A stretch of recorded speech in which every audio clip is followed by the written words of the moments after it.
All parastatals are going through this. And at the end of the day, they spend the meager amount that they are giving on administratives, on study tours, on changing chairs and tables, but do not really use those meager amount to do the core functions that the agencies were set up in the first place to do. I have to ask the key question as to whether or not the chief security officers of not just the state but also at the federal government level have been interested in terms of what is happening to the Nigerian police. Because right now there are issues as to why the military has to be involved in almost every civilian operation, within our borders because of the incapacity or the incapacity of the police.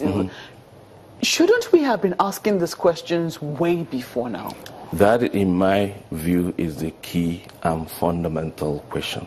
Why is it that an institution that is the public face of the state, the public face of the government in a democracy, has been allowed to rot away for this long? When you ask that question, you begin to reflect, begin to think, are we really, the way the system is structured, is it intended to deliver on its core functions, or has it been captured by a set of people who use it for reasons other than what they are set up for? Because, it's mind-boggling.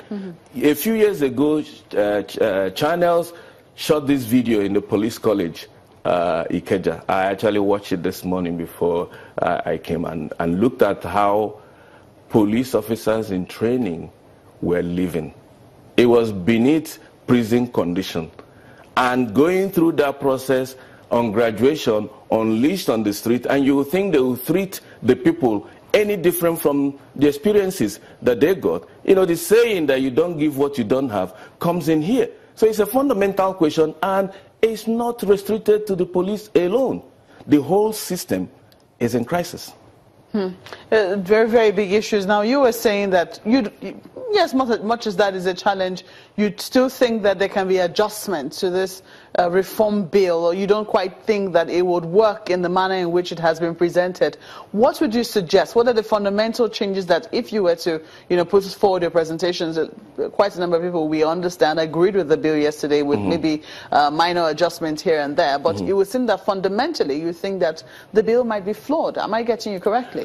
The bill, I've actually, quite frankly, I've not really read through the bill, so I won't say ab initio is flawed. It's actually the philosophy behind it and what it is intended to solve. And I'm not saying that it cannot be addressed. All they need to look at elsewhere where it has worked. The Lagos State Security Trust Fund that you talked about seemed to have gone well. What made that go well, we need to find out. But the key question I want us to put to the table: how can we allow an agency of the state, such as the police, to be funded by donation?